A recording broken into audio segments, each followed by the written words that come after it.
اعوذ باللہ من الشیطان الرجیم بسم اللہ الرحمن الرحیم قال اللہ فی قرآن حکیم ربنا آتنا فی الدنیا حسنۃ وفی الآخرۃ حسنۃ وقنا عذاب النار قال اللہ فی قرآن حکیم مقام آخر خلق الموت والحیات لیبلوکم ایکم احسن عملا۔ قابل سعادت رام سامعین مکرم، نہایت دکھ کے ساتھ پریشانی اور کرب کی اس کیفیت میں ہم سارے اظہار تعزیت کرتے ہیں اپنے ان سارے عزیزوں سے محترم ماسٹر رشید صاحب اور ان کے نوجوان بیٹا ساجد چودھری صاحب، دیگر سارے عزیزان سے جو آج اپنے ایک عظیم سرمایہ سے محروم ہوئے، محبت اور احترام اور جدوجہد کرنے والے بھائی سے محروم ہوئے، اپنے ساتھی سے، اپنی شفقت کرنے والے بھائی سے محروم ہوئے۔ قابل سعادت احترام سامعین مکرم، حوالدار محمد یوسف ایک زمانے میں پاک فوج کے زبردست جری نوجوان تھے اور اپنی جدوجہد کا وہاں سے شروعات کی ہے اور ایک بڑی زندگی انہوں نے سویلین کے حساب سے بھی گزاری اور کافی عرصے سے علیل بھی رہتے تھے۔ ہماری دعا ہے کہ اپنی ساری زندگی میں جو انہوں نے جدوجہد کی ہے اللہ اس کو قبول فرمائے، اور جو بیماری کے علامات میں بھی دکھ درد تکلیفیں برداشت کی ہیں اللہ ان کے بدلے میں بھی اجر عطا فرمائے اور آنے والی منازل میں آسانی فرمائے، قبر کو جنت کی کیاری بنائے، روح کو علیین میں جگہ عطا فرمائے۔ کل جب محشر کا میدان ہو، حضور نبی کریم رحمت للعالمین کی زیارت، شفاعت اور ان کے ہاتھوں سے حوض کوثر بھی بنائے، آمین۔ قادر سعادت احترام سامعین مکرم، روزانہ جنازے کے اوپر واعظ و نصیحت اہل علم کرتے ہیں۔ حافظ صاحب نے بہت خوبصورت پیرائے میں انسان کے ابتدا اور اس کے اختتام کی طرف جانے کا منظر آپ کے سامنے رکھا ہے۔ یہ جو میں نے دو آیات کے ٹکڑے پیش کیے ہیں، ایک تو وہ دعا ہے جو اللہ نے اپنے بندوں کو سکھائی ہے کہ ہر انسان اپنے مالک سے بہترین دنیا اور بہترین آخرت کا مطالبہ کرے، دعا کرتا رہے اور جہنم کی آگ سے بچنے کے لیے۔ قابل سعادت احترام سامعین مکرم، اللہ دنیا بھی بہترین دینا چاہتا ہے اور آخرت بھی بہترین دینا چاہتے ہیں، اس لیے دعا سکھائی ہے۔ اگر آج ہمارے پاس یہ نہیں ہے تو اس میں ہمارا قصور ہے، اللہ کی طرف سے تو عطا تیار ہے۔ صدیوں سے اللہ یہ کہہ رہے ہیں کہ اے انسان تو دنیا بھی بہترین مانگ اور آخرت بھی بہترین مانگ، اور ان دونوں میں اگر دیکھا جائے تو آخرت زیادہ طویل اور لمبی ہے اور اصل حقیقی کامیابی آخرت کی ہے۔ دنیا میں بہت سارے انسان کے ہیلپ آؤٹ کرنے والے افراد، عزیز، ادارے، نظام موجود ہے، لیکن جو آخرت ہوگی وہ ہمارے اعمال کی بنیاد پر ہوگی۔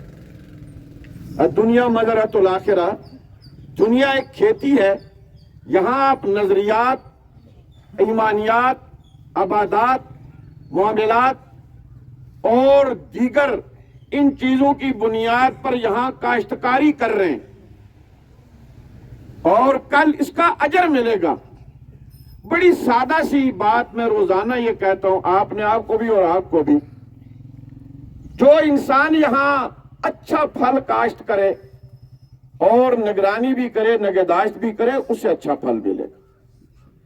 درخت اگر آپ لگاتے ہوئے اچھا نہ لگائیں، یوں ہی الٹپ کوئی درخت لگا دیں، بھلے اس کے بعد دوائیں شروع کر دیں، اس میں مٹھاس آ جائے، اس میں یہ آ جائے، اس میں وہ آ جائے، لیکن آپ لگاتے ہوئے نہ لگائیں تو اس کا پھل اس طرح میٹھا نہیں ہوگا۔ جب آپ پھلدار درخت لگاتے ہیں تو تلاش کر کے لگاتے ہیں اور پوری نگرانی کرتے ہیں، نتائج ملے تو پھر ملتے ہیں، ورنہ چاہنے سے خواہشات سے نہیں۔ اسی طرح دنیا میں آپ رہیں، یہ جو اعمال آپ کر رہے ہیں، یہ جو بول رہے ہیں، دیکھ رہے ہیں، سن رہے ہیں، سوچ رہے ہیں، پیٹ میں ڈال رہے ہیں، ہاتھوں کا استعمال کر رہے ہیں، شرمگاہوں کا استعمال کر رہے ہیں، اور اپنے قدموں کے استعمال کر رہے ہیں۔ اللہ کے رسول صلی اللہ علیہ وسلم نے فرمایا، جو شخص مجھے 2 ہاتھوں اور زبان کی مجھے ضمانت دے دے کہ اس سے کسی کو نقصان نہیں پہنچائے گا تو میں اسے جنت دے دیتا ہوں۔ پھر فرمایا کہ جو انسان 2 جبڑوں کے درمیان زبان کا اور 2 ٹانگوں کے درمیان شرمگاہ کی ضمانت دے دے کہ میں نے ناجائز استعمال نہیں کروں گا تو وہ دنیا میں مجھ سے جنت کی ضمانت لے لے۔ قابل ساتھ ہوں، کتنی بڑی ضمانتیں۔ تو یہ بہترین دنیا اور بہترین آخرت جو ہے، یہ سمجھنے وہ کرو بندی کیسے ہے؟ چاہنے سے نہیں، خواہش رکھنے سے نہیں۔ وہ جو آیت کا اگلا ٹکڑا خلق الموت والحیات، وہاں اس میں بتایا گیا کہ بہترین اعمال ہوں، آپ کی اعمال بہترین ہوں تو تب دنیا اور آخرت بہترین بنتے ہیں، اعمال کے بنا نہیں بنتے۔ دیہڑ نہ لگائیں تو اپنا والد بھی مزدوری دیہڑ کی نہیں دیتا۔ دیہڑ لگانے والا مزدور پسینہ نکالتا ہے تو مالک خوش ہو کر شام کو 2-4 روپے اوپر بھی دیتا ہے، اور دن کی مزدور کی کیفیت بتاتی ہے کہ مالک کا چہرہ کتنا شاشائی، کتنا غصے میں ہے۔ اسی طرح وہ مالک دیکھ رہا میرا بندہ حق اور باطل کے اس معرکے میں کھڑا ہے، شیطان کے پلڑے میں برزن ڈال رہا ہے یا رحمان کے پلڑے میں۔ رحمان کا پلڑا اللہ کی مرضی ہے، رسول اللہ کی شریعت ہے، اور اس کے علاوہ جتنی مرضیاں ہیں، میری خواہش ہے، زمانہ چاہتا ہے، مجبوریاں ہیں، سیکولرزم ہے، فلاحزم ہے، یہ ساری کی ساری شیطان کی مرضیوں کی تقسیم ہے۔ ایک اللہ کی مرضی ہے، اور اللہ کی مرضی کے علاوہ کل مرضیاں جو ہیں وہ شیطان کی ہیں۔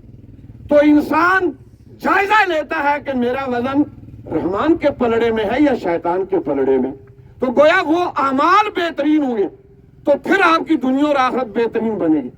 اچھا، پھر اعمال کیسے بہترین ہوں جی؟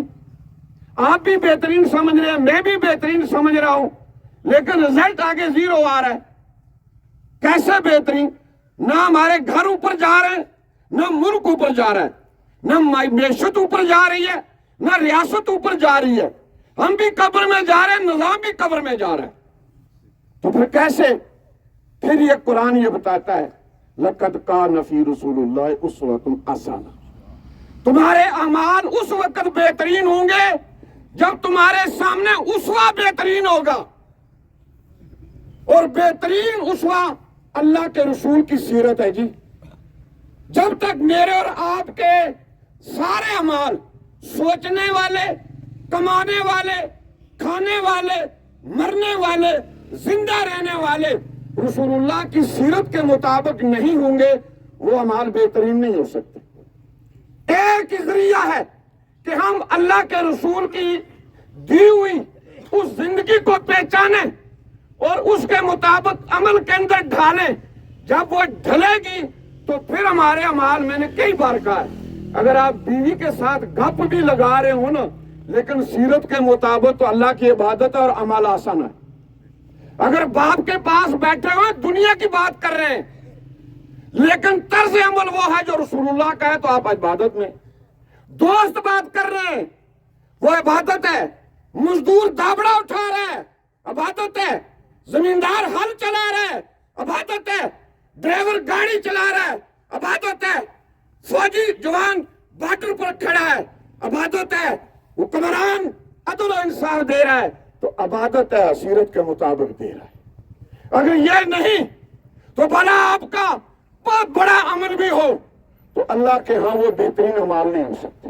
میرے اور آپ کے بہترین اعمال کیسے ہو سکتے ہیں کہ وہ اعمال سیرت کے سامنے ہوں۔